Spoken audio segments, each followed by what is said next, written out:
जी भैया प्रणाम। जी भैया प्रणाम। तो जी भैया आज का जो ये विषय है, हमारे बीच में आदरणीय नितिन आहूजा जी भैया हैं। ये भाई साहब आज का विषय लेंगे, इंद्रिय संयम से शक्ति का अभिवर्धन। तो हम लोग सब अपनी अपनी शक्ति को बढ़ाना चाहते हैं, और उसको किस माध्यम से बढ़ाया जाए, कहाँ कहाँ से उसको रोका जाए, और उसको किस प्रकार से इकट्ठा किया जाए, और इकट्ठा करके कहाँ पर लगाया जाए। तो ये पूरा का पूरा आज हमें आदरणीय नितिन भैया जो गुड़गांव से हैं, और नितिन भैया जो है एमटेक हैं, और इनका अपना एक अपनी एक सॉफ्टवेयर की कंपनी है, एम्बेडेड सिस्टम सॉफ्टवेयर्स की कंपनी है, जिसमें ये बहुत सारी अपनी डिवाइसेस भी बनाते हैं, और जो एम्बेडेड सॉफ्टवेयर भी डिज़ाइन करते हैं, जिससे बड़ी बड़ी मशीन्स जो चलती हैं। तो खुद एक टेक्निकल एक्सपर्टीज होते हुए, और अध्यात्म, और जो है इसमें व्यक्तित्व विकास के लिए इनका बहुत ही बड़ा अनुभव है, बहुत लंबा अनुभव है इनका। बहुत पहले से इन्होंने इसमें काम करना चालू कर दिया। आज जो है पूरे भारतवर्ष में जो है जाकर ये पूरा का पूरा जो है इसका प्रचार प्रसार कर रहे हैं। और दूसरा जो है इनका सबसे जो प्रिय इनका विषय है, वो है गव्यकल्प चिकित्सा। तो गव्यकल्प गऊ की से विविध विविध प्रकार के कैंसर तक की बीमारियों को कैसे समाप्त किया जाए, उस पर जो है काफी इनका शोध है, और बहुत ही अच्छा इनका जो है इस विषय पर भी पकड़ है।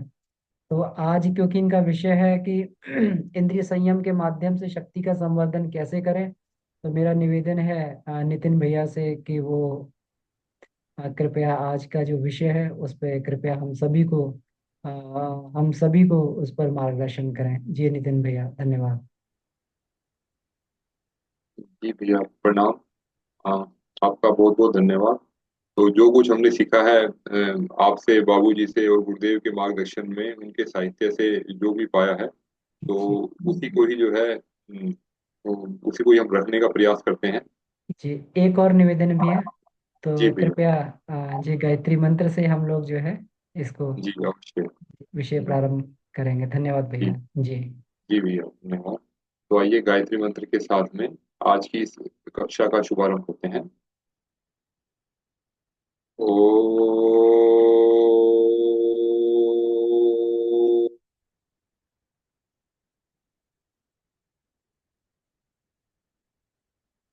स्वाहा स्वाहा तत्सवितुर्वरेण्यं भर्गो देवस्य धीमहि धियो यो नः प्रचोदयात्। जी सभी को प्रणाम। तो आज की जो हमारी कक्षा है, तो जो हम गुरुदेव के साहित्यों का अध्ययन करके हम अपने अपने साधना के पथ पर आगे बढ़ रहे हैं। और आज की हमारी कक्षा का विषय है, इंद्रिय संयम से अपने शक्ति भंडार बढ़ाएं, या इससे हम अपने शक्ति भंडार का अभिवर्धन करें। तो इंद्रियों का जो संयम जो है, वो हमारे जीवन में बहुत महत्वपूर्ण है। हमारी जो इंद्रियां जो हैं शरीर में, जो जो हमारी जो पांच जो ज्ञान इंद्रियां और कर्मेंद्रियां जो हैं, तो यह वास्तव में जो है ईश्वर की दी हुई बहुत बड़ी देन है हमें। तो और इनका जब हम अगर सदुपयोग करते हैं, तो मानव से महामानव, और हम कुछ ऐसा कुछ बड़ा कार्य हम कर पाते हैं कि जो शायद जो है अन्य योनियों के माध्यम से संभव न हो। तो इसमें जो है अब जो हमारा जो इंद्रियों का जो संयम जो है, तो उसमें हम दिन प्रतिदिन अपने जीवन में ये पाते हैं कि हमारी जो जो पांचों जो इंद्रियां जो हैं, अ, तो उसकी जो तन्मात्राएं जो हैं, तो उनके माध्यम से जो है हम अपने शरीर की शक्ति क्षमता को बढ़ाते भी हैं और घटाते भी हैं। अब देखिए, शक्ति भंडार बढ़ाने के जो है, या हम कहेंगे अपने अंदर की भीतर की शक्ति, भीतर की प्राण शक्ति को बढ़ाने के जो है हमारे पास जो दो आधार हैं, एक है तप और दूसरा है इंद्रिय संयम। तो सुबह की जो कक्षा में, जैसा आज सुबह की कक्षा में आदरणीय अमन भैया ने हमें जो है तप का महत्व बताया था, और तप के माध्यम से हम कैसे अपने शक्ति भंडार को बढ़ाते हैं, हम अपनी प्राण शक्ति को किस प्रकार बढ़ाते हैं। कोई भी बड़ा कार्य करने के लिए हमें बड़ी जो है शक्ति की, बड़ी ऊर्जा की आवश्यकता होती है। तो वह जो है हमें तप के माध्यम से बढ़ाना होता है हमें। और बड़ी कोई हमने कुछ हासिल कर लिया, हमने शक्ति हासिल कर ली, अब उस शक्ति को देर तक अपने भीतर को संजोए रख करके और फिर वो बड़ा कार्य जो है वो संभव हो पाता है। तो उसका हमें देखना है कि वो इंद्रिय संयम के माध्यम से ही वह संभव होगा। क्योंकि जैसे हम जानते हैं कि जब रामायण काल में, जब भगवान राम के जो गुरु जो थे, तो वे भी जो है राक्षसों का संहार करने में संयम वो सक्षम थे। तो परंतु जो फिर भी उन्होंने जो है राम लक्ष्मण जी का जो है सहारा लिया, क्योंकि जिस कार्य के लिए वो अपनी शक्ति को बढ़ा रहे थे, वह नहीं चाहते थे कि उनकी शक्ति जो है कहीं और खर्च हो, जिससे कि जो है जो जो वो बड़ा कार्य वो करना चाहते थे, वह जो है उस शक्ति को संजोए रख करके, यानी कि इंद्रिय संयम के माध्यम से ही संभव था। अगर वो अपनी शक्ति वहां लगा देते राक्षसों को संहार करने में, तो शायद जिस कार्य के लिए उन्होंने जन्म लिया था वह कार्य अधूरा रह जाता। तो वे आत्मज्ञान पा करके ये सब चीज जान चुके थे कि हम भी लोग भी इसलिए हम सभी भी इसी मार्ग पे चल रहे हैं, हम ये जान पाए कि हमारा जन्म क्यों हुआ है और इस मार्ग पे हम लोग आगे बढ़े। तो इसी तरह से ही जो है उन्होंने जो है इसका उनको भली भांति ज्ञान था कि वो उन्हें इंद्रिय संयम करके अपनी शक्ति को बचा करके और वह कार्य दूसरों से करा करके और अपना भी कार्य करें, और जो है उनको भी जो है यश और जो मान है वो उनको दिलाया उन्होंने। तो इस प्रकार हम देखते हैं कि अब जैसे हम ये माने कि जैसे कि मेरे पास अगर मान लीजिए 1 करोड़ रुपए है, और 1 करोड़ रुपए मैंने कहीं से कमा लिया, और अब उसके बाद जो है अगर मैं हर महीने जो है 1 लाख रुपए खर्च कर रहा हूँ मैं, तो 1 लाख का खर्च करता हूँ तो मुझे पता है कि वह खर्च होते होते लगभग 100 महीने में जो है वो लगभग पूरा समाप्त हो जाएगा। अब यही अगर जो है मैं संयम करके उसी 1 करोड़ को पूरा महीने में मैं सिर्फ 10,000 खर्चे में ही अपना काम चला दे रहा हूँ, और अपना फालतू फिजूल खर्ची नहीं कर रहा मैं, और अपने को जो है एक संयमित ढंग से जो है अपनी जो दिनचर्या जीवनचर्या में उसका अर्थ का, धन का सदुपयोग हो रहा है, तो हम देखेंगे कि शायद हमारा जीवन समाप्त हो जाएगा, परंतु वह धन समाप्त नहीं होगा। तो अगर हम धन को, अर्थ को एक शक्ति के रूप में मानते हैं, तो जिस प्रकार जो है हम उस धन का सदुपयोग अपने जीवन में हम करके और अपने पूरे जीवन सुखी रह सकते हैं, उसी प्रकार ही हम अपने शरीर की जो प्राण शक्ति जो है उसको जो है इंद्रिय संयम के माध्यम से हम उसे जो है एक सुव्यवस्थित ढंग से आगे चला सकते हैं। तो इसलिए जो है इंद्रिय संयम जो है वह जो हमारे भीतर जो भी शक्ति हमने संचित की है, तो उसको जो है उसका जो अब हम देखते हैं कि उसका जो क्षय जो होता है, उसका क्षय जो है उसके जो है मुख्य जो मार्ग जो है वह मुख्य रूप से तो दो हैं, वैसे तो पांच इंद्रियां हैं, परंतु जो है पांच में से जो है दो को हम मुख्य मानते हैं, क्योंकि ये दो तो आप ये मानिए कि सभी का लगभग होता ही होता है। इन दो दिशाओं में तो सभी का जो है जो एनर्जी का जो लॉस है और जो प्राण शक्ति का जो ह्रास है वो होता ही रहता है वो। तो वो जो दो इंद्रियां कौन सी हमारी, एक तो हमारी जो है जिह्वा, और दूसरी है हमारी अ, जननेंद्रिया। तो इन दो में अगर हम हमें कंट्रोल कर लिया, तो आप ये मानिए कि लगभग लगभग हमने 80-90% जो है लगभग हमने अपने प्राण शक्ति पर नियंत्रण पा लिया, यानी कि हमने अपने आप को इतना संयम कर लिया हमने अपने आप को। तो इसमें भी हम देखें कि जो देवता भी जो अपने समय में थे, तो उनको भी जो है जब दर दर की ठोकरें खानी पड़ी उनको भी, उन्होंने भी जो है जब वो भोग विलास में डूब जाते थे तो वो संयम नहीं करते थे, तो उन्हें भी उसकी हानि भुगतनी पड़ी। तो हम तो, हमारा जीवन तो मनुष्य का जीवन है, और मनुष्य जीवन में तो हमें जो है विशेष हमें ध्यान रखना पड़ेगा हमें अपना। और हमें जो है इसलिए हम जो है गायत्री मंत्र के साधक होते हैं, हम चाहते हैं कि हमें सद्बुद्धि मिले। तो पहले जो है अगर हम गायत्री मंत्र की जो है हम साधना करते हैं, तो हमें सबसे पहले हम यही चाहते हैं कि इससे जो है हमें कोई भी सिद्धि मिले, तो सिद्धि मिलने से पूर्व हमें सद्बुद्धि मिले हमें, क्योंकि सद्बुद्धि रहेगी तो सिद्धि का सदुपयोग भी होगा। अदरवाइज वो सिद्धि ही आपको डुबोने का कार्य करेगी। तो और सबसे बड़ी सद्बुद्धि तो यही कहती है कि हम सबसे पहले अपना आत्म साक्षात्कार करें, यानी कि अपने जो इंद्रियों का संयम करके अपनी इंद्रियों को उस दिशा में मोड़े जो हमें आत्म साक्षात्कार की ओर ले जाए हमें। तो इसी के लिए जो है हम जो है अपना जो सबसे पहले हम, जैसे कि अगर हम जीवा के बारे में हम देखते हैं, तो हमारी जो जो जीव जो है, तो इसका जो है दुरुपयोग कहाँ कहाँ पर होता है। इसका दुरुपयोग जो है हम देखते हैं कि हम जो है दिन भर अगर हम जो है जो अनर्थ जो बातें जो करते हैं, या फिर जो है हम अपना समय खराब करते हैं, या जहाँ पर नहीं भी बोलना तो वहां भी जो है अनावश्यक बोल रहे हैं, या कुछ कटु वचन बोल रहे हैं किसी को, तो उससे भी जो है हमारी जो शक्ति का जो बहुत हानि होती है। कहीं अगर क्रोध आ गया गलती से हमें, तो क्रोध से तो जो है हमारे हमें और भी अधिक हानि होती है हमें। और जितनी ऊर्जा हमने संजोई होती है, तो वह ऊर्जा का ह्रास वहां होने लगता है। इसलिए जो है यहाँ पर फिर इसको जो है इसको कंट्रोल करने के लिए, जैसे गुरुदेव ने हमें जो है मौन तप का बताया कि हम जो है जहां तक हो सके इन जो है अनर्गल बातों से दूर रहें और मौन तप करें। और मौन तप के साथ साथ अगर किसी को लगता है, किसी को अपने शरीर बोलने की ही इच्छा होती है, मैं तो चुप नहीं रह सकता, तो ठीक है, आप चुप नहीं रह सकते तो कम से कम इतना कीजिए कि आप जो है चुगली या गप्पे वप्पे इन इन सबको, जो इन सब चीजों में अपना समय व्यर्थ ना करके आप जो है मंत्र जप कीजिए। मंत्र जप में जो है आपकी जो है जीवा का भी जो है सदुपयोग होगा। तो एक हम मंत्र जप कर रहे हैं, एक हम किसी की चुगली निंदा कर रहे हैं, किसी को जो है गाली गलौज कर रहे हैं। तो एक तरफ हमारा जो है शक्ति का ह्रास हो रहा है, और एक तरफ हमारा शक्ति का अभिवर्धन हो रहा है।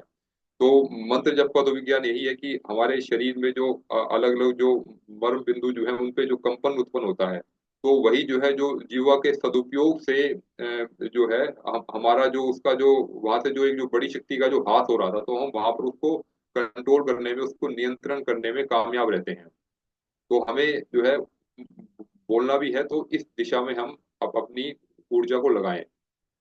तो इससे जो है इससे हमारी शक्ति भी बढ़ेगी। और वो जहाँ से लीक हो रही थी, मान लीजिए कि वहां से जो है एक पात्र है, पात्र में अगर जो हमारे 5 छेद हैं, तो उन पांचों छेदों को एक एक करके बंद करना है हमें। तो हमने जो है एक तरह से हमने जो है जीवा का जो है ये वाला पोर्शन हमने इसको बंद कर दिया, और उल्टा जो है अपनी जीवा से ही मंत्र जब से हमने शक्ति भी बढ़ा ली अपनी।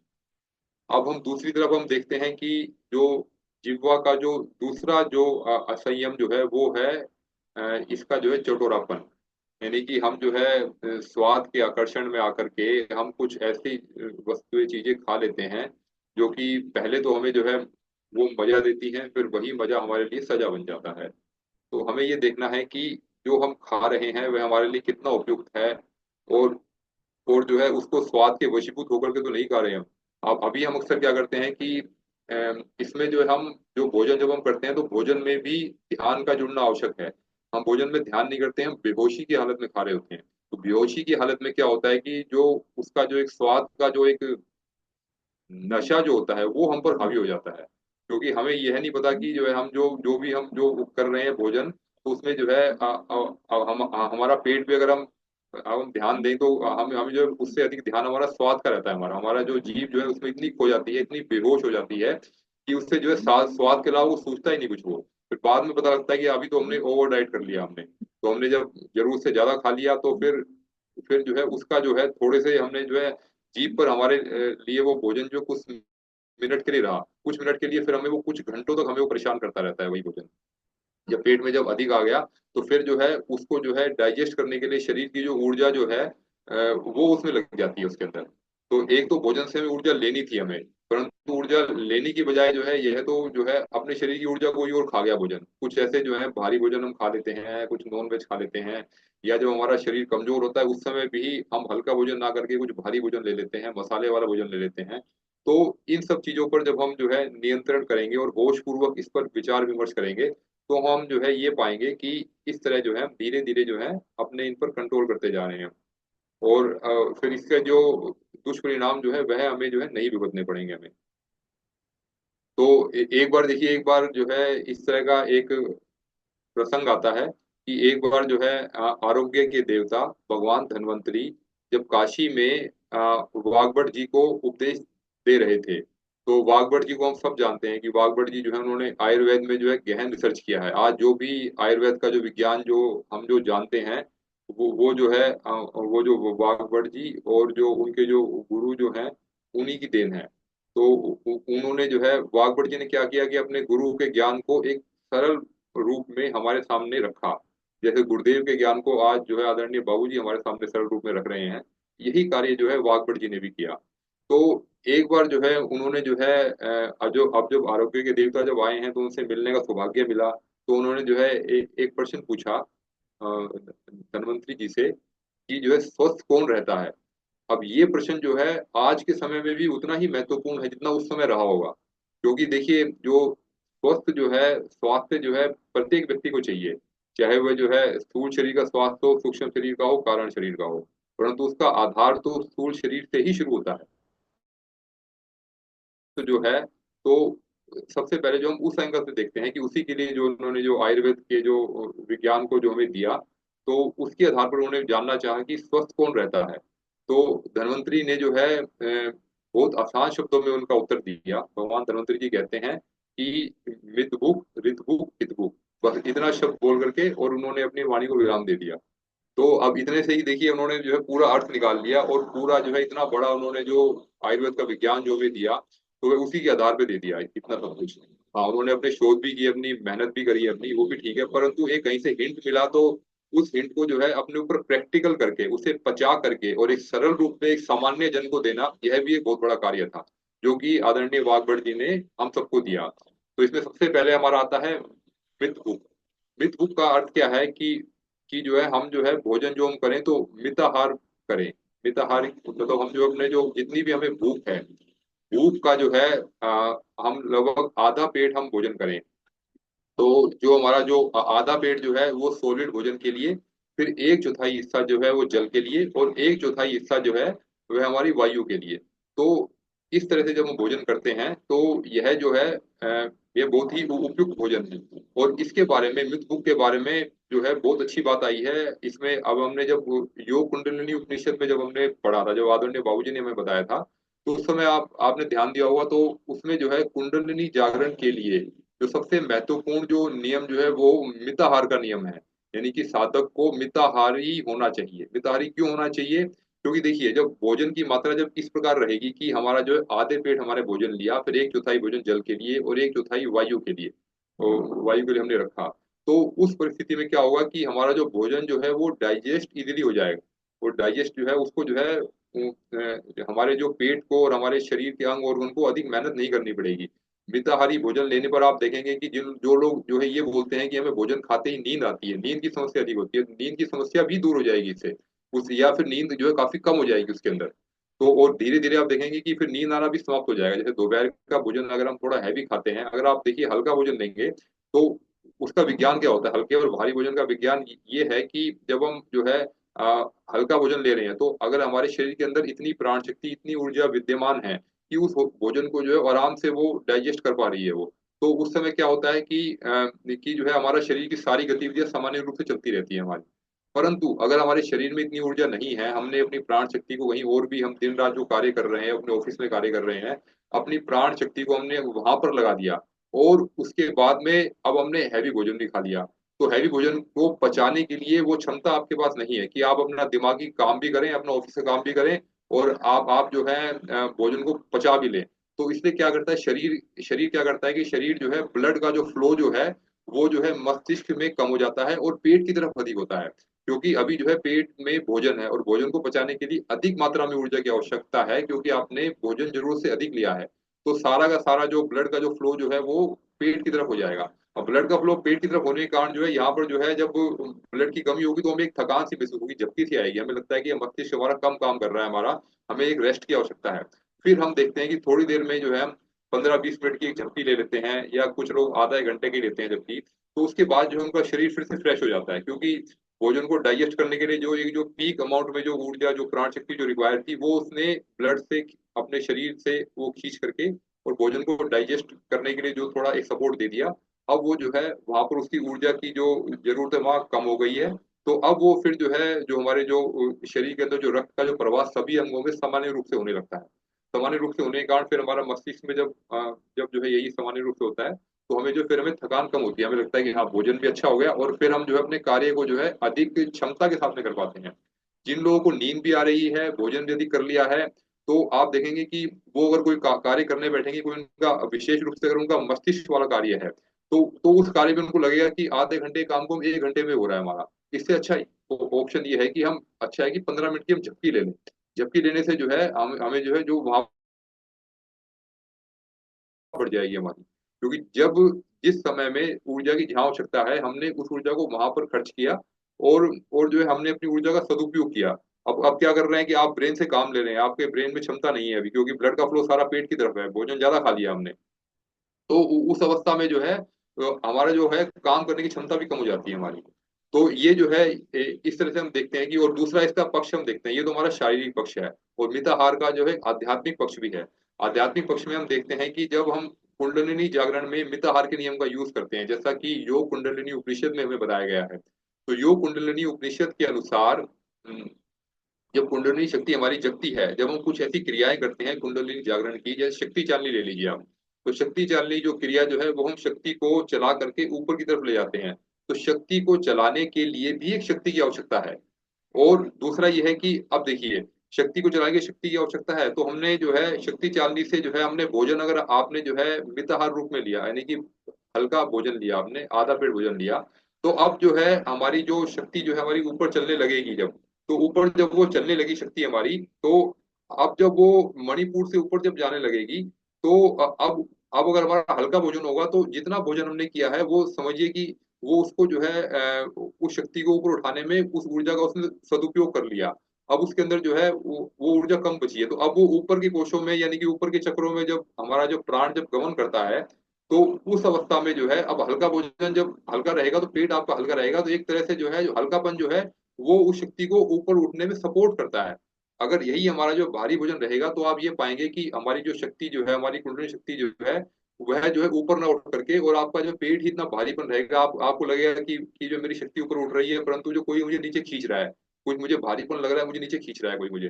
तो इस तरह की जब भावना के साथ में जब हम देखते हैं, तो इस नियम को जो है जब हमने भी जीवन में अपना के देखा, तो लगा कि जो है इसका जो है लंबे समय तक कंटिन्यू पालन कोई करे, मतलब जो है हमने भी देखा कि इसका जो है लंबे समय तक पालन नहीं हुआ था। यही कारण है कि जो जो हमारी जो साधना में जो रुकावटें आती हैं, या जो जो चीज हम जहां जहां पर भी हम गलतियां करते हैं, तो वो गलतियां करके हमें पता लगता है कि भाई हम यहाँ यहाँ गलती कर रहे हैं।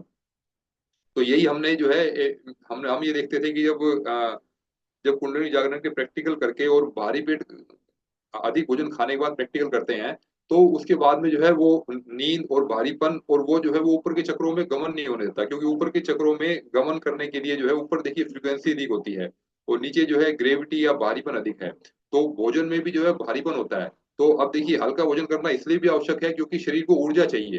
तो ऊर्जा जो है वह जो हल्के भोजन से मिलेगी, परंतु भोजन इतना भी भारी ना हो जाए कि जो है वह जो है अपनी शक्ति को ऊपर उठने से रोके और नीचे की तरफ खींचने लगे वो। तो इस तरह से जो है इसका जो है शारीरिक पक्ष और जो है आध्यात्मिक पक्ष जो है, दोनों हम देखते हैं कि जो अगर हम मिताहार के नियम का ठीक से पालन करते हैं, तो यह हमारे जीवन में जो है कंट्रोल होने लगता है। अब इसके बाद जब दूसरा जो आता है नियम, वो आता है ऋतु बुक का। ऋतु बुक का अर्थ ये हो गया कि हम जो है ऋतु के अनुसार जो है अपने जो है भोजन का चयन करें। जिस ऋतु में जो फल, जो सब्जी, जो अनाज उपलब्ध है, उसका सेवन किया जाए। उसकी पहचान कैसे होगी? उसकी पहचान देखिए, एक सबसे बड़ी पहचान तो यही है कि जो फल जो है और जो अन्न है, प्रकृति जिस मौसम में हमें दे रही है, तो जो है वह फल जो है अपेक्षाकृत जो है सस्ता रहेगा, वो जरा महंगा भी नहीं होगा। अगर हम इस मौसम मौसम में हम चाहें कि आम खाएं, हम आम मिल तो जाएंगे हमें, परंतु आम हमें बहुत महंगे मिलेंगे हमें। तो इससे भी हमें समझ जाना चाहिए कि हमारे आसपास की जो प्रकृति है, जो वातावरण जो है, तो वह जो वातावरण जो है वह जो जो वातावरण जो वो भी उसके अनुकूल नहीं है कि इस मौसम में हमें आम दे पाए, और ना ही आम हमारे शरीर के लिए अच्छा है। तो महंगा भी ले रहे हैं हम, और उसे अच्छा भी हमारे शरीर के लिए इतना लाभ नहीं करेगा जितना वो गर्मी के मौसम में करेगा हमें लाभ। तो हमें जो है ऋतु, और इससे क्या होगा कि फिर हमारी जो साधना में रुकावट भी आएगी। अगर हम कुछ जो है उल्टा पुल्टा खा लेते हैं, तो ये सब उल्टे पुल्टे में ही आएगा कि हम जो है ऋतु के अनुसार जो है ऋतुचर्या का पालन नहीं कर रहे। तो ऋतु के अनुसार जब हम अपने भोजन का चयन करने लगेंगे, जैसे इस मौसम में, सर्दियों के मौसम में जब हम देखते हैं कि जो मक्का, बाजरा जो है इस तरह का करना चाहिए, तो गेहूं का भी छोड़ देना चाहिए कुछ समय के लिए, या वो नहीं छोड़ पाए तो कुछ मिक्स करके खा लें अपने, या एक समय अपना वो करें। तो इस तरह जो धीरे धीरे जो है परिवर्तन जो है ऋतु के अनुसार करना चाहिए। ऋतु के अनुसार आपका शरीर को जो जो पौष्टिक तत्व है वो भी मिलते रहेंगे हमें, और जो है और हमें जो इससे हमारी शरीर की जो जो ऊर्जा शक्ति जो है वह भी बनी रहेगी हमारी, और हमारे शरीर के अंदर जल्दी विकार उत्पन्न नहीं होंगे, और हमारी इम्यूनिटी बहुत इंप्रूव होगी देखिए। क्योंकि हम जब प्रकृति के साथ हम चलने लगते हैं, यानी कि ऋतुचर्या का अर्थ हो गया कि हम ऋतु के अनुसार जो है अपना जो है भोजन कर रहे हैं। तो यानी कि हम जो है प्रकृति में अपने आप को फ्लो कर रहे हैं। जब हम प्रकृति के साथ जुड़ने लगते हैं तो यह भी हमारे योग में सहायक होता है। अब जैसे कि गुरुदेव भी यही कहते हैं कि हम हमें अगर जो है योग में ईश्वर के साथ जुड़ना है तो पहले आप जो है प्रकृति के साथ जुड़ना सीखिए। पहले आप जो है आप देखिए कि प्रकृति में आप जो किस प्रकार रहते हैं, आप जैसे अन्य जीव जंतु रहते हैं तो उनके नियम क्या है, उनके नियमों से सीखिए। तो अब जैसे कि जो बंदर है, आप देखिए बंदर जो है वो जो है रात को देखिए आपको कोई बंदर सड़कों पे दिखाई नहीं देगा आपको, क्योंकि जैसे सूर्यास्त होते ही वो सब सोने के लिए चले जाते हैं। वो तो एक इंसान ही है जो कि रात को भी भोजन के लिए घूम रहा होता है वो। तो जबकि जो है अधिकतर जीव जंतु जो है उन्होंने जो है यह सीखा है कि जो है रात्रि के समय में जो है यह हमारे लिए उपयुक्त नहीं है, क्योंकि रात्रि के समय में जो है जठराग्नि हमारी मंद हो जाती है और उस समय जो है भोजन हमारे लिए उपयुक्त नहीं है। तो इसलिए जो है क्या होता है कि इसके अंदर जो है हम यह ध्यान रखेंगे हम कि हम अपना ऋतु के अनुसार जो है अपने भोजन का सेवन करें हम, तो वह हमारे शरीर को जो अधिक लाभ करेगा। अब इसके बाद हमारा आता है हित बुक। हित बुक में आता है कि हमारे हित में जो भोजन है वही भोजन हम करें। तो इसका चयन हम कैसे करेंगे? इसका चयन जो है हम दो तरह से कर सकते हैं। या तो जो है हम किसी एक्सपर्ट की राय लें। अगर हमारे शरीर में जो है कोई समस्या है, कोई रोग है कोई, तो हमारे हित के लिए भोजन क्या होगा, तो वह किसी एक्सपर्ट की राय ली जा सकती है। या फिर अपनी बुद्धि से अपने हित के भोजन का स्वयं चयन करें। जैसे कि हमने कोई भोजन लिया, हमने भोजन लेने के बाद में अब हमें कैसा महसूस हो रहा है, हमें हल्का लग रहा है, भारी लग रहा है, उसके बाद जो है हमारे शरीर में ऊर्जा शक्ति बनी हुई है या उसने ऊर्जा को और कमजोर कर दिया हमने हमें। तो यह सब जो है अपने फीडबैक से, जो हम जब ध्यान को अंदर की तरफ लेके जाते हैं, हम अपने अंदर से भी हम ध्यान करते हैं, अपने शरीर के अंदर से भी पूछते हैं हम कि हमें कैसा लग रहा है। ईश्वर का ध्यान ही ध्यान नहीं होता, ध्यान तो हमें हर एंगल से हर पक्ष में हमें करना होता है हमें। तो हमें भोजन पर भी ध्यान देना है, तो हमारे हित का भोजन जो है हमें तलाश करके और अपने हित के लिए खाना है। और हित के भोजन की जब बात आती है तो यहाँ पर जो हम जो देखते हैं कि एक एंगल है, तो दो एक्सपेक्ट हैं भोजन को चुनने के अपने हित के अनुसार। एक एक एक एक्सपेक्ट होता है कि हम हमारे शरीर की जो है वात पित्त और कफ की जो प्रकृति है वो जो है प्रत्येक व्यक्ति की अलग अलग होती है। हर एक व्यक्ति में जो है वात पित्त कफ का जो संतुलन जो होता है, किसी में थोड़ा वात बड़ा होता है, किसी में पित्त बड़ा होता है, किसी में दोनों बड़े होते हैं। या जो है इसी का जो है इसी के अनुसार ही हमें अपने भोजन का चयन करना होता है। तो इसके लिए जो है अब हमें देखना यह है कि अगर हमें जो है अगर हमारा पित्त बढ़ा हुआ है, हमारी गर्मी बढ़ी हुई है हमारे शरीर के भीतर, तो हमें ऐसा भोजन नहीं करना जो हमारे शरीर के अंदर जो है गर्मी उत्पन्न करे। जैसे उस समय जो है हमें ड्राई फ्रूट अधिक नहीं सेवन करने, चाहे वो सर्दियों का मौसम ही क्यों ना हो।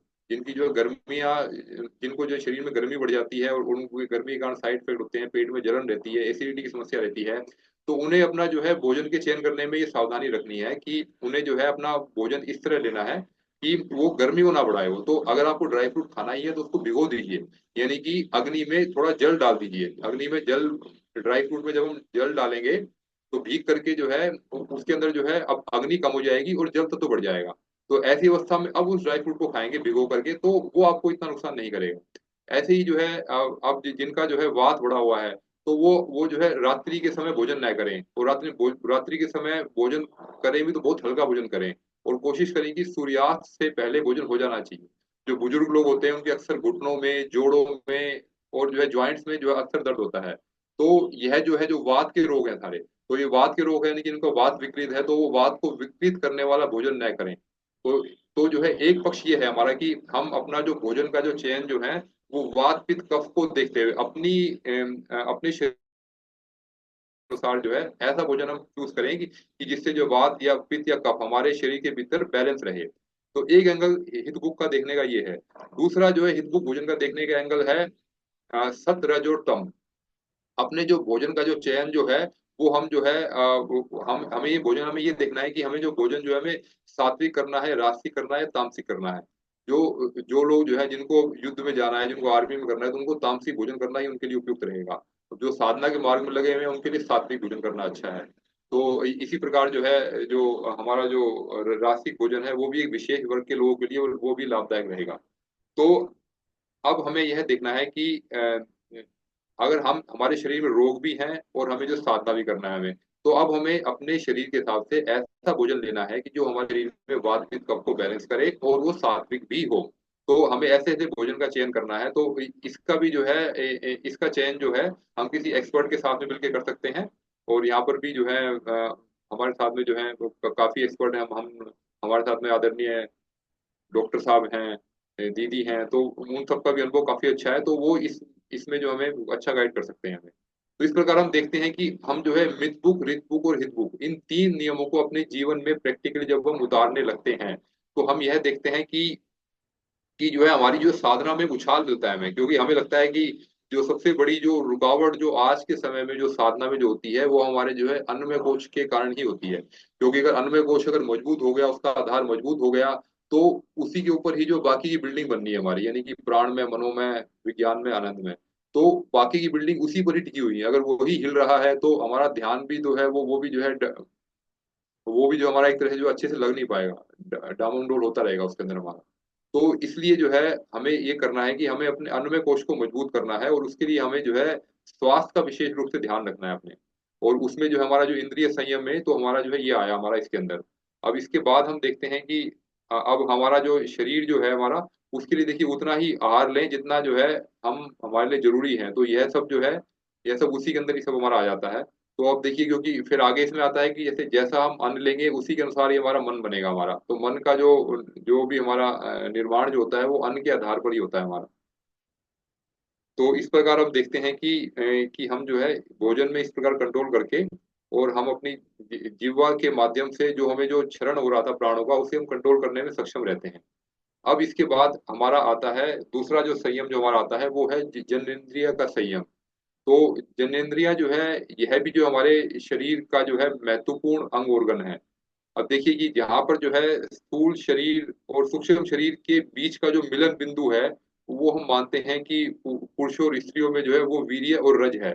तो हम जो है जब हम जनेंद्रियों का संयम जब हम करने लगते हैं, तो हमारा जो जो शरीर में जो जो वीर्य जो बनता है, तो वह समझिए कि वह कुछ उस तरह है कि जैसे दूध में से घी निकालना। तो दूध में जो उसका जो अमृत जो घी है उसका, ऐसे ही जो है भोजन का अमृत जो है वो उसका वीर्य है। तो इस प्रकार जो है जितना हम उसका संयम करते हैं उसका, तो हमारे एक चेहरे पर एक चमक बनी होती है, एक वाणी में चमक बनी होती है, और एक जो है आंखों में चमक बनी होती है, एक ऑरा भी उसका जो है दूर दूर तक जाता है उसका, और उसका वाणी में भी एक तेज अलग ही प्रकार से दिखाई देता है उनका। तो उनमें जो है इतनी सामर्थ्य होती है कि फिर वो जो है जिनको जो है वो कुछ बात कहते हैं तो उनकी बात सब लोग समझते हैं, मानते भी हैं उनकी बात। तो हमें ये देखना है कि इसके जो है ये तो वीर्य तो एक तरह का स्थूल है, स्थूल एक वो तत्व है।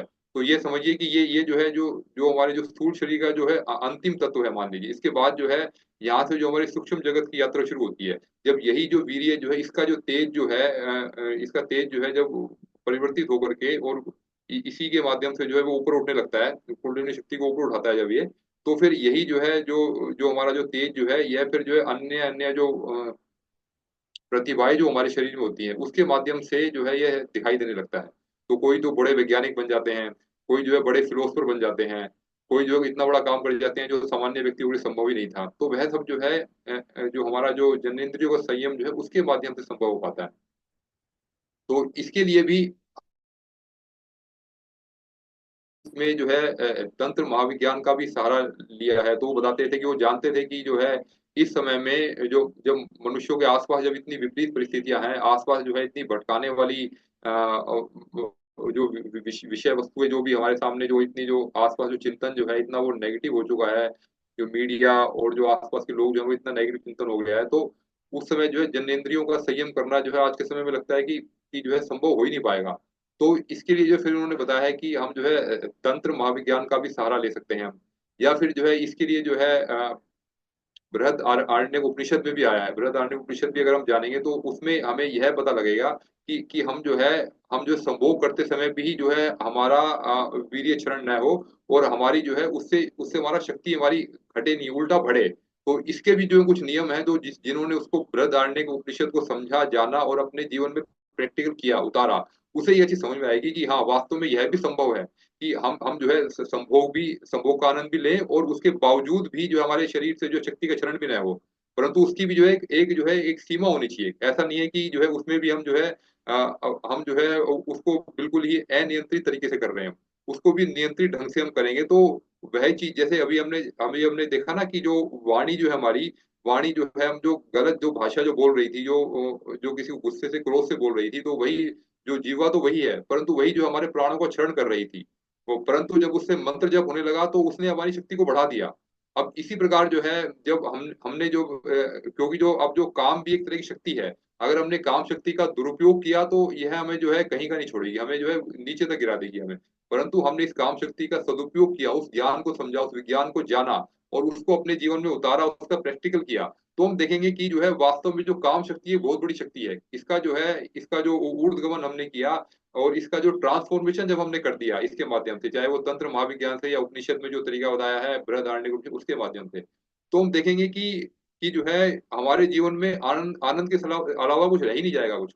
तो मतलब कि क्योंकि अभी हम समझते हैं कि जो ये जो है काम हमें गिरा रहा है, हमें जो काम वासना में गिराने का कार्य कर रही है, परंतु जो काम वासना का जब हम सदुपयोग करना जान जाएंगे तो यही जो हमें जो ऊपर उठाने का कार्य करेगी, तो हमें लगेगा कि इसके बिना तो कुंडलिनी शक्ति का जागरण संभव ही नहीं था। और इसके माध्यम से तो जो है हम मतलब कि हमें तो इसको समझते थे कि किसी तरह जो है ना ये हमारे वश में आ जाए या ये हमारे शरीर में ना रहे, मतलब कुछ लोग इतने परेशान हो जाते हैं कि वो चाहते हैं कि भाई इतना हम आदी क्यों हो गए हैं कि हम इसके बिना रह ही नहीं पाते हैं। तो वो यही चीज है कि वो उसका ट्रांसफॉर्मेशन जो है, उसको जो है उसका जो दिशा धारा को मोड़ना नहीं जानते वो।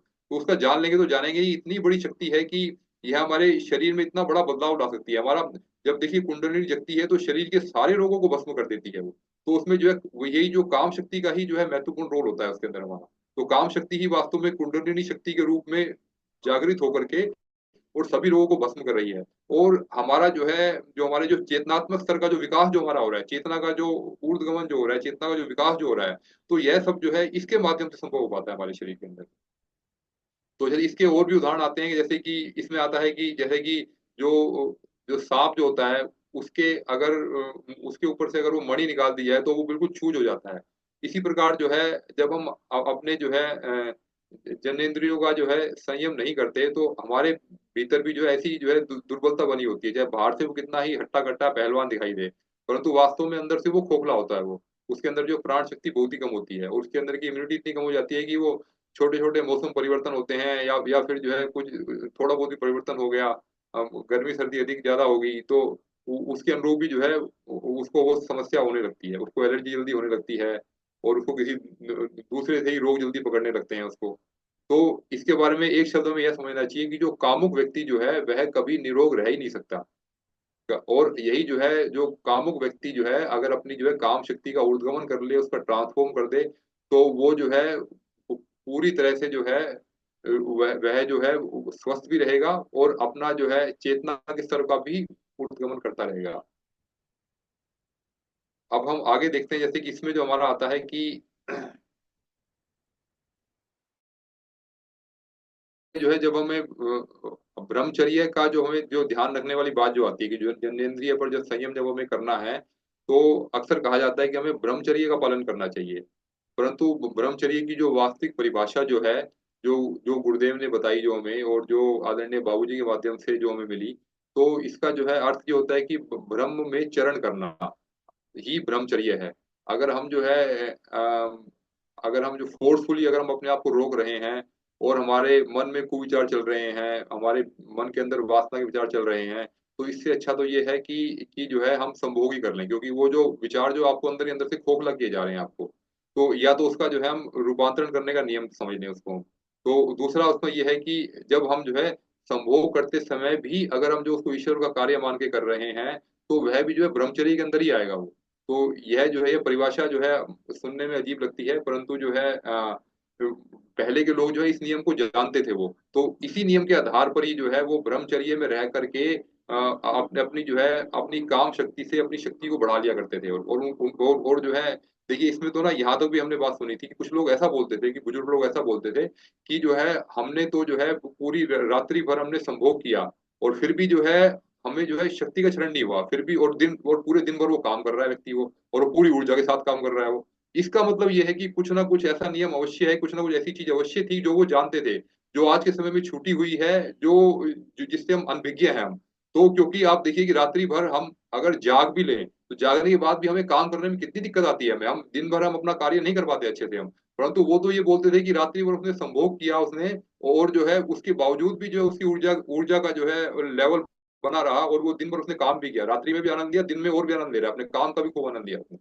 तो ऐसे भी जो कुछ एग्जाम्पल आते हैं, तो वो चीजें जो है एक जो है उसके लिए एक जो है पर एक योग्य एक मार्गदर्शन हमें चाहिए वो उस अवस्था को अचीव करने के लिए, परंतु वो चीजें हैं अवश्य, उसको खोजना भी हमें है। अगर हम चाहें कि उस दिशा में भी कोई कार्य करें तो हालांकि जो है वो हर एक कोई व्यक्ति इस पे खुलकर चर्चा नहीं करना चाहता, परंतु ये तो गुरुदेव का आदेश है कि आज के समय में जो है जब इसका दुरुपयोग इतना बढ़ गया है तो इसे खुल करके आपको बताना पड़ेगा। भले ही इसको लोग अश्लील समझे या कुछ भी समझे इसको, परंतु इसको आपको जो है सबके सामने रखना ही पड़ेगा उनको, क्योंकि जिससे जो है वो इसके दुरुपयोग से बचे रहें और जो है इसका सदुपयोग जान करके वो अपना भी लाभ लें और पूरे संसार का कल्याण करें वो।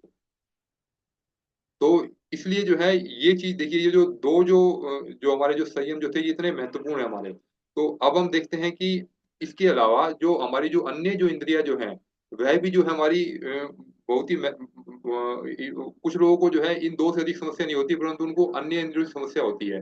जैसे वो बोलते हैं कि हम जो आंखों से हम जो देख रहे हैं वो हम जो है देख ही नहीं पाते, और आंखों से जो है देखने मात्र से ही जो है स्त्री पुरुष को देखती है या फिर पुरुष स्त्री को देख रहा है, तो उसके मन में जो कुविचार भाव आते रहते हैं। तो वो जो है उनकी जो आंखें जो हैं वो वहां पर जो एक अवरोध उत्पन्न कर रही हैं। तो अब हमें जो आंखों से हम क्या देख रहे हैं हम, अब देखिए आंखें तो वही है हमारी, अब उन्हीं आंखों से जो है उसके अंदर जो ईश्वर के स्वरूप को क्यों नहीं देख पा रहे हम। अब जब हम अपनी माँ को देखते हैं तो जैसा भाव हमारे मन में उत्पन्न हुआ तो वैसा भाव जो है किसी पर स्त्री को देख करके क्यों नहीं उत्पन्न हुआ हमारे भीतर। और और देखिए जो इस तरह से जब हम सोचें तो हम अपने आप को जब हम जो हम कंपेयर करते हैं, तुलना करते हैं, तो तुलना फिर हम ऊंचे स्तर के व्यक्ति से करना चाहिए। जब हम गुरुदेव से हम अपने अपनी कर रहे हैं तुलना करें, तो हम देखते हैं कि गुरुदेव ने कैसे इसको साधा होगा, और जो है अगर गुरुदेव जो है मेरे अंदर आ गए होते तो वो कैसे देख रहे होते इस चीज को। तो यह बात सोचते ही जो है हमारा जो है विचार परिवर्तन होने लगता है, हमारा एंगल ऑफ विजन बदल जाता है। तो जो आंखें हमारी जो पहले कुछ का कुछ देख रही थी अब उसमें फिर वो कुछ ऐसा देखने लगेंगी कि वही जो आंखें जो है जो हमारी प्राण शक्ति का क्षरण कर रही थी, वही हमारी जो है उससे जो है प्राण शक्ति उसमें आत्म स्वरूप देख करके उसमें ममत्व भाव देख करके उसमें श्रद्धा भाव से जो है उसी उसी स्त्री के अंदर माँ का रूप देख करके अपनी शक्ति को बढ़ाने लगेगी वो। तो इस प्रकार हम देखें कि थोड़ा थोड़ा परिवर्तन से ही कितना बड़ा परिवर्तन हो जाता है हमारा। तो तो जो है इसी तरह से जो है हम अपनी इंद्रियों को जो इस तरह हम जब संयम करेंगे और अपना जो है एंगल ऑफ विजन जब हम बदलेंगे अपना, तो हम ये पाएंगे कि हमारे जो है जो क्षरण जो हमारा तो वह जो है धीरे धीरे कम होने लगेगा। और क्षरण रुक गया तो इसका मतलब है कि आपकी आमदनी बढ़ गई। अब अगर जो है खर्चा जो आपने कम कर दिया तो आपको जो कम पैसे में ही आपका अधिक लंबे समय तक आपका गुजारा अच्छे से होगा, किसी से आपको मांगना भी नहीं पड़ेगा आपको, तो सारा दिन जो है आप जो है चुस्त दुरुस्त रहेंगे, प्राण शक्ति से लबालब भरे रहेंगे। तो हमें जो है यही संयम का जो है प्रैक्टिकल स्वरूप जान करके उसको अपने जीवन में उतारना है। तो अब हम ये देखिए कि हमें जो है क्या चीज परेशान करती है उसका प्रैक्टिकल कैसे करें। तो इसके लिए जो है जैसे कि जो है हमारे गुरुदेव का साहित्य हमारे सामने है, आदरणीय बाबूजी का मार्गदर्शन हमारे सामने है, हम अमन भैया जैसे एक्सपर्ट लोग हमारे सामने हैं, गोकुल भैया हैं, और भी जो है अन्य लोग हैं। तो हम सभी जो जो एक से एक यहाँ पर एक्सपर्ट है, सभी अपने आप में देखिए एक विशेष एक ज्ञान रखते हैं, विशेष एक्सपर्टीज है उनके पास है। तो हमें जो उनके अनुभव का लाभ लें और हम जो इस प्रकार हम सब लोग मिलकर के हम जो है हमें मिलकर के हमें आगे बढ़ना है हमें। इस प्रकार हम देखते हैं कि जब हम जो है जब हम जो है अपने इंद्रियों का संयम करने लगेंगे तो हमारे जो है शक्तियों का भी संयम होने लगेगा, और यही जो है वास्तव में जो है एक जो है बुद्धिमत्ता जो पूर्ण जो प्रयास है जो हमारे जीवन में जो हम करेंगे, तो संयम के माध्यम से जो है हम अपनी प्राण शक्ति को बचा करके और जो है बढ़ी हुई प्राण शक्ति को जो है एक अच्छी दिशा में हम उपयोग कर पाएंगे। तो आज का जो विषय जो था हमारा, हमें लगता है कि अ, इतना अभी काफी रहेगा। तो इसके अंदर जो है अब कुछ हम चर्चा करना चाहें तो इस पे हम चर्चा कर सकते हैं। तो मैं इसी के साथ मैं अपनी वाणी को यही विराम देता हूँ। जी, धन्यवाद भैया।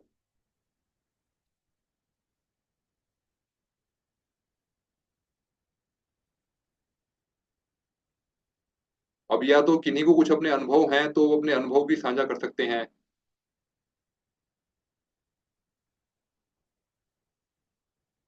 क्योंकि उनके देखिए उनके अनुभव के माध्यम से भी हम एक दूसरे के अनुभव से बहुत कुछ सीखते हैं। हमने खुद भी अपने जीवन में ये पाया कि जो अनुभव जो होते हैं हमारे, जो जिसने प्रैक्टिकल उस पे किया है, तो वो गलतियां करने से जो है हम वो गलती ना करें, हम उस गलती से बचाव कैसे कर लें। अगर किसी दूसरे व्यक्ति ने वह अनुभव दिया है तो हम हमें जो है अपनी बुद्धिमत्ता से उसकी स्थिति की जांच करनी है कि उसने किस स्थिति में किस परिस्थिति में उसने वह अनुभव पाया। अगर वह अनुभव हमारे काम का है तो हमें अपनी बुद्धि से विचार करके उसके अनुभव का हमें लाभ जो है लेना चाहिए अपने जीवन में उतार कर।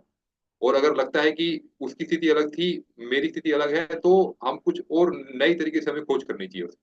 परंतु आगे तो सबको बढ़ना है, हमें हमें अपने नए नए तरीके से हमें खोज करके और नए नए हमें हमें अपने एक्सपेरिमेंट करते रहना चाहिए, क्योंकि नया कुछ नहीं करेंगे तो हम अपने आप को बदलने का प्रयास नहीं करते। सबसे बड़ी समस्या ये होती है कि हम चाहते हैं कि जो है परिस्थिति बदल जाएगी। परिस्थिति तो तब बदलेगी जब हम स्वयं को बदलेंगे। हम हमारे स्वयं का एंगल ऑफ विजन जब बदलेगा, क्योंकि जैसा हम देख रहे हैं संसार तो वही है, परंतु जैसे हम हमारी जो दृष्टि जो हमारी होती है, दृष्टि में परिवर्तन होता है तो संसार अपने आप ही बदला बदला दिखाई देता है।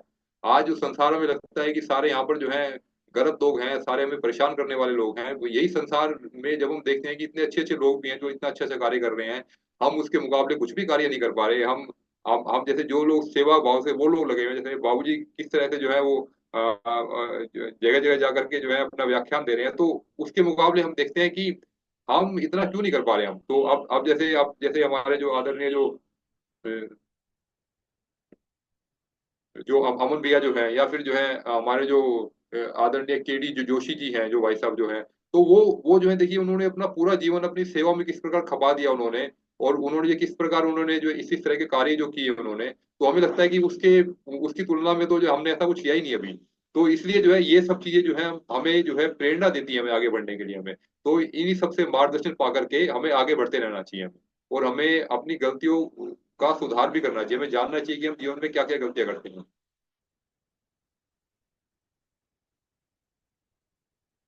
कि अभी मेरा सभी से विनम्र निवेदन है कि आप भी कृपया अपने अपने अनुभव आप अपना दीजिए, तो हम सभी को सीखने को मिलेगा। जी भैया प्रणाम।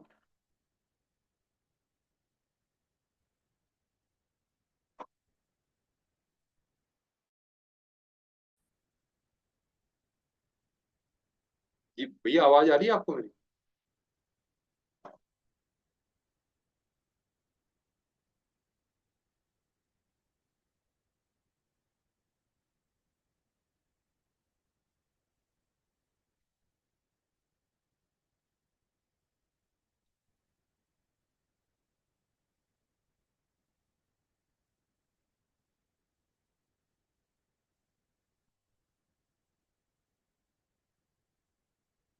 अगर किन्हीं का कोई प्रश्न नहीं है तो कक्षा को ये विराम दिया जा सकता है। सर। जी जी जी प्रणाम। प्रणाम सर। जी जी प्रणाम। सर मेरा ये क्वेश्चन है कि आपने बताया जैसे फौजी को मतलब कम इशू करना चाहिए।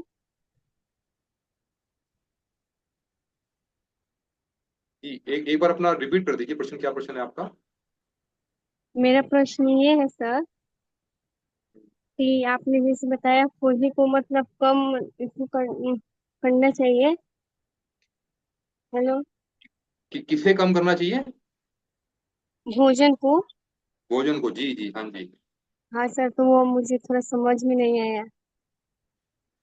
हाँ जी देखिए, जो भोजन भोजन की ना जितनी मात्रा में हमारे शरीर को ना वास्तव में जो है भोजन से मिलने वाले प्राण की आवश्यकता है, तो वह प्राण जो है भोजन के माध्यम से मिले या अन्य माध्यम से मिले, हमारे शरीर को चाहिए प्राण। और उस प्राण शक्ति से ही जो है हमारे पूरी शरीर की जो गतिविधियां संचालित होती हैं। तो ओके। अब हमें ये करना है कि जो भोजन, देखिए भोजन हमें जो है प्राण शक्ति तो दे रहा है हमें, पर प्राण शक्ति के साथ साथ अगर हमने भारी भोजन कर लिया तो उस भोजन को डाइजेस्ट करने के लिए भी एक प्राण शक्ति की आवश्यकता है।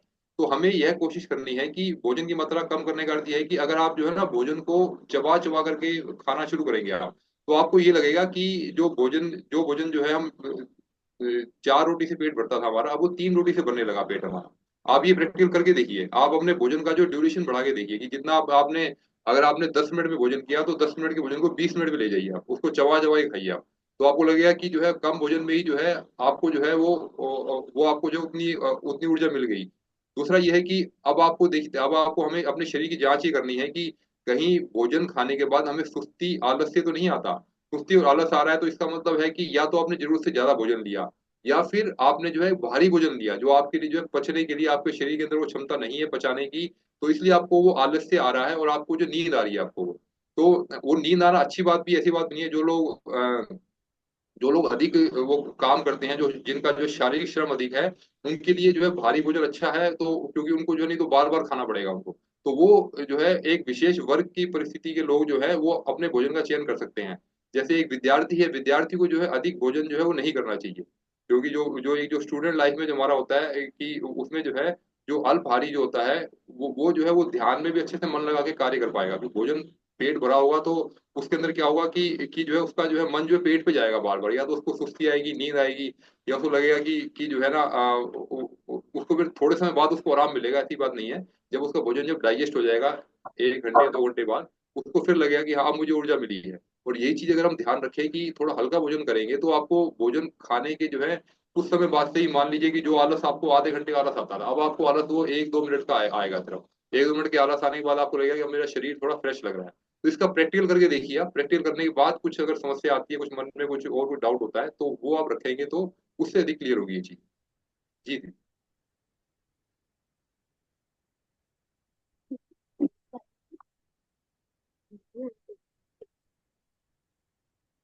ठीक है सर।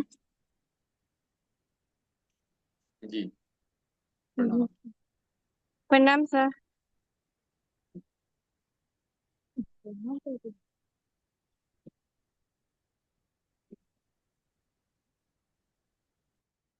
जी देखिए, ग्रुप में हमारे साथ में हैं आदरणीय डॉक्टर साहब भी हैं। जी भाई साहब, आप भी अपना अनुभव दीजिए, कुछ हमें भी कुछ जानने को मिलेगा। जी मीना दीदी।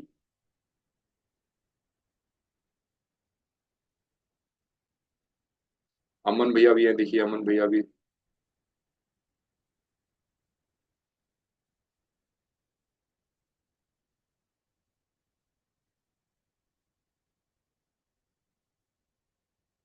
जी सुप्रिया दीदी का हैंड है, जी दीदी।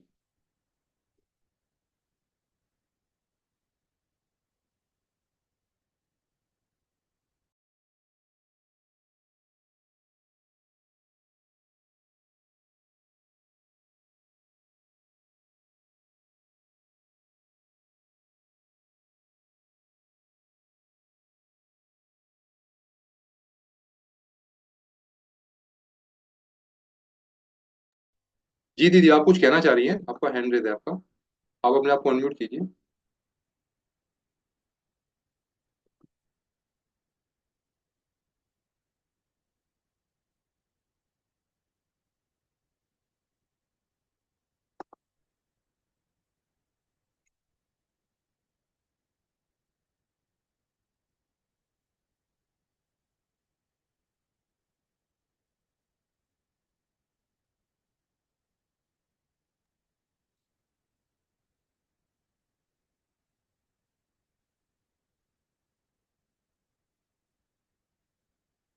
जी अमन भैया प्रणाम। जी भैया, और मुझे लगता है म्यूट नहीं कर पा रहे थे, कुछ दिक्कत थी शायद। हम्म।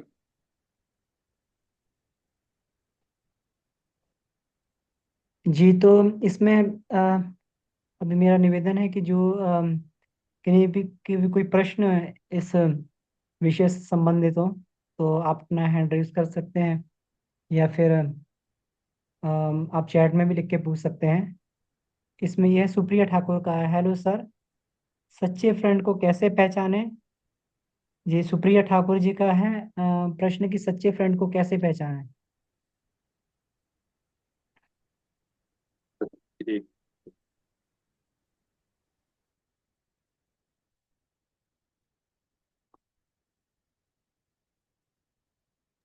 जी। तो इसमें इसमें दीदी देखिए, इसमें जो है हम उनके जो है आचार व्यवहार से उनसे जान सकते हैं कि जैसे हम जिसके साथ हम थोड़ा समय बिताते हैं हम, तो उसके साथ जो है हमें हमें थोड़ा सा ये आभास होने लगता है कि जो है यह सिर्फ वो अपने अपने लाभ के लिए कर रहा है, या कुछ हमें भी कुछ ये देने का इच्छुक है। कुछ लोग क्या होते हैं कि इसलिए जुड़ते हैं कि किसी के पास धन अधिक है, पैसा अधिक है, उनके साथ वो तब तक रहते हैं साथ में जब तक वो जो है उनके ऊपर पैसा खर्च कर रहा होता है वो। और जब उसको पैसा खर्च करना बंद कर देता है वो, तो उसको लगता है कि ये हमारे लिए किसी काम का नहीं है अब। तो इस तरह से जो है हम जो है, और देखिए इसकी इसके बारे में भी जो है गुरुदेव ने भी जो है एक एक बहुत अच्छी बुक भी लिखी थी कि जो है आकृति, चेहरे की आकृति देखकर व्यक्तित्व की पहचान। तो आप जो है वो भी आप पढ़ सकती हैं आप उसके अंदर। तो उसमें भी हमें जो है एक उसके अनुरूप भी जो हमें एक बेसिक बेसिक आइडिया लग जाएगा एक हमें। और बाकी तो यह है कि हम किसी के साथ जब साथ में रहते हैं, उसके साथ में व्यवहार करते हैं, वो हमारे साथ किस तरह का व्यवहार कर रहा है, तो हम उसके बाद जब थोड़ा गहन मनन चिंतन अपने अंदर ही करते हैं, तो उससे थोड़ा उसके बारे में आइडिया लगने लगता है कि जो है यह मित्र हमारा कैसा है हमारा। जी। और भैया आप कुछ बताइए इसके विषय में, भैया कुछ अमन भैया थोड़ा ज्यादा अच्छे से बता पाएंगे इसके विषय में। जी, आपने बिल्कुल सही कहा इसमें। तो हमें देखना चाहिए कि उसका आचार व्यवहार किस तरीके से है। और अगर इसके लिए, अगर मान लीजिए अगर हमें नहीं समझ में आ रहा, तो अपने बड़ों की भी इसमें मदद ले सकते हैं। तो क्योंकि बड़ों का अनुभव इस तरीके से होता है कि वो अनुभव के आधार पर ये पहचान लेते हैं कि कौन व्यक्ति किस तरीके का है। तो उनको जो है बड़ों से भी इसकी मदद ली जा सकती है, और उसको देखा जा सकता है।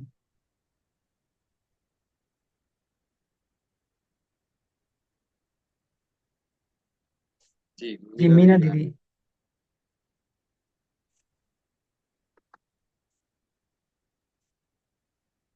दीदी। जी, प्रणाम सभी को। तो नितिन भैया ने बहुत अच्छा सब बताया है इंद्रिय संयम का।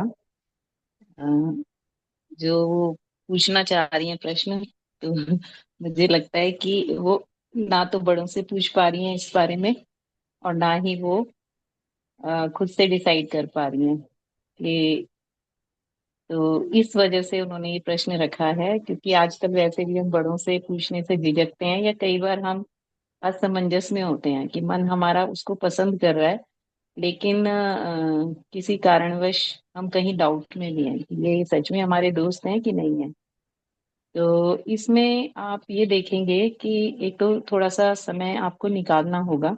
और अगर आपकी आत्मा से कभी मन बताता रहता है कि भाई ये ठीक है कि गलत है, जानते तो हम हैं, लेकिन कहीं ना कहीं हमारा कुछ आकर्षण भी कह सकते हैं इसको, या कुछ उनका ऐसा प्रभाव होता है कि हम अपनी आत्मा की बात को प्रॉपर सुनना नहीं चाहते, या डाउट में, क्योंकि ये जिस अवस्था में आप हैं, उस अवस्था में बहुत डाउट्स रहते हैं, भ्रम रहते हैं हमें।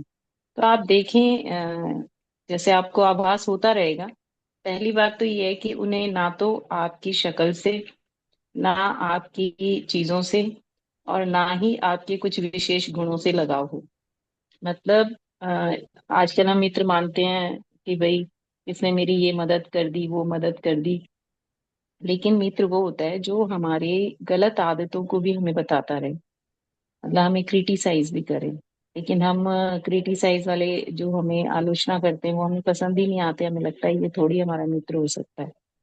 तो धीरे धीरे, क्योंकि इस अवस्था में सबसे ज्यादा दिक्कतें आती है, और ये जो दोस्ती है, इसकी वजह से काफी समय भी हमारा बर्बाद होता है, क्योंकि इमोशनली हम लोग बहुत जल्दी अटैच हो जाते हैं। और ये दुविधा बनी रहती है, और उस अटैचमेंट का कई बार दूसरा पक्ष लाभ उठा लेता है। तो पहला फोकस तो हमारा अपने लक्ष्य पर रहे। दूसरा, मित्र बहुत आवश्यक है, इसमें कोई दो राय नहीं है, लेकिन सतर्क रहें, सचेत रहें कि वो आपके मनोभावों का, आपकी भावनाओं का कोई दुरुपयोग ना कर पाए। तो सबसे पहले आपको अपने, मतलब जिससे आपके मन को कष्ट पहुंचे, या किसी भी तरह का आपको नुकसान ना पहुंचा पाए सामने वाला, फिर धीरे धीरे थोड़े समय के बाद हमें समझ आ जाता है कि ये किस लेवल तक हमारी दोस्ती सही थी। तो थोड़ा सा इसमें आपको अपने मनन चिंतन की आवश्यकता है। मुझे ऐसा लगता है कि आप समझ तो पा रही हैं कि कैसा मित्र होना चाहिए, लेकिन आप डाउट में आ जाती हैं। और उसका कारण यही है क्योंकि जिस अवस्था में आप हैं, वो हम सभी जब इस अवस्था से गुजर रहे थे, तो हम सबके ऐसे ही मनोभाव हुआ करते थे। तो शायद कुछ आपकी बात कहने का अर्थ है कि आपकी आत्मा से प्रेम हो उसे, बस आप उसके सामने हो ना हो, जहां भी हो, लेकिन अंतर्मन से आपकी उनके साथ साथ में जुड़ाव होना चाहिए, ना कि फिजिकल। बहुत बहुत धन्यवाद आप सभी को। जी दीदी, बहुत बहुत धन्यवाद आपका। तो आपने बहुत अच्छा बताया आपने अपने अनुभव से, क्योंकि इस उम्र में जो है हम सभी के मन में ये प्रश्न रहता ही है कि आज के समय में जब चारों तरफ वातावरण इस प्रकार का है, तो हमें जो है एक सच्चे व्यक्ति को हम कैसे हम उसको ढूंढें, कैसे पता करें। तो देखिए उसके लिए जो है ना, एक गुरुदेव की इस बुक की मैं जिक्र कर रहा था। अब ये बुक देखें तो, अगर आप ये देखिए, ये है हमारी ये है आकृति देखकर मनुष्य की पहचान। यह एक बुक जो है, यह जो है यह हमें काफी मदद करेगी। शुरू हम उसको मन से नहीं जान पा रहे, या तो शुरुआत में हम सभी का सहारा लें, हम अपने अंतर मन से भी पूछें, अपनी आत्मा से पूछें। और कुछ कुछ जो गुरुदेव ने भी जो बताए थे हमें कि आकृति देख करके जो मनुष्य की पहचान कैसे की जाती है, तो यह जो एक बुक जो है यह भी हमें सहयोग करेगी कि उसका जो है उसका जो है चिंतन चरित्र किस प्रकार का रहेगा। तो एक मतलब एक हमें एक आइडिया मिलेगा इस बुक के माध्यम से। और बाकी तो है जो है एक्चुअल चीज, तो फिर भी कुछ इसमें परिवर्तन भी हो सकता है, और कुछ हमारे जांच करने का तरीका भी जो है हमारा हो सकता है कि वो पूरी तरह जो है वह सही ना रहा हो। तो हम इस तरह हम जो है थोड़ा अपने आप से भी हम जांच कर सकते हैं जी। और खुद से हम जो जांच करेंगे वो ज्यादा अच्छा रहेगा वो भी। या किसी गुरु का मार्गदर्शन ले सकते हैं हम, कि हम जिन्हें अपना गुरु मानते हैं तो उनके सामने भी जो है ये प्रश्न रख सकते हैं, तो क्योंकि वो आपकी बात किसी और को नहीं बताएंगे वो। तो हम या फिर किसी ऐसे मित्र के साथ में जिनको आप सब कुछ शेयर कर सकते हैं आप, तो उनसे भी आप ये पूछ सकते हैं। तो वो चीज फिर क्योंकि एक जो फ्रेंड होता है ना, वो फ्रेंड को सब कुछ बताता है अपने।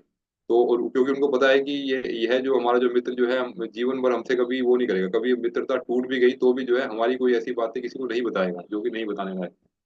तो इस तरह हम जो है अपने जीवन में जो है गुरुदेव के मार्गदर्शन में उनके साहित्य को पढ़ करके, और कुछ प्रैक्टिकल जो अन्य लोगों के अनुभव हैं उनको अपने जीवन में उतार करके मार्गदर्शन पा सकते हैं।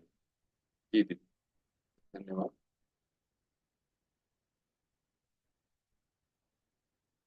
तो भैया अभी कक्षा का समय हो गया है, तो अगर किसी का कोई प्रश्न नहीं है तो कक्षा को विराम दिया जा सकता है।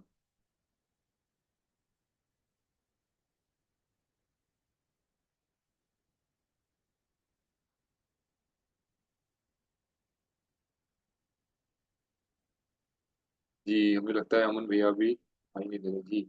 चलिए ठीक है, तो सभी को प्रणाम, सभी का बहुत बहुत धन्यवाद, आभार। आप सभी ने अपना कीमती समय दिया। और हम सभी आप सभी से भी हम लोग जो है जानना चाहेंगे, आप सभी अपने अनुभव समय समय पर हमें दीजिए, तो हम सभी लोग जो है मिल करके आगे बढ़ेंगे। जी, सभी को प्रणाम, धन्यवाद। आइए जी शांति पाठ कर प्रणाम लेते प्रणाम प्रणाम भैया। हैं। जी भैया प्रणाम। ओ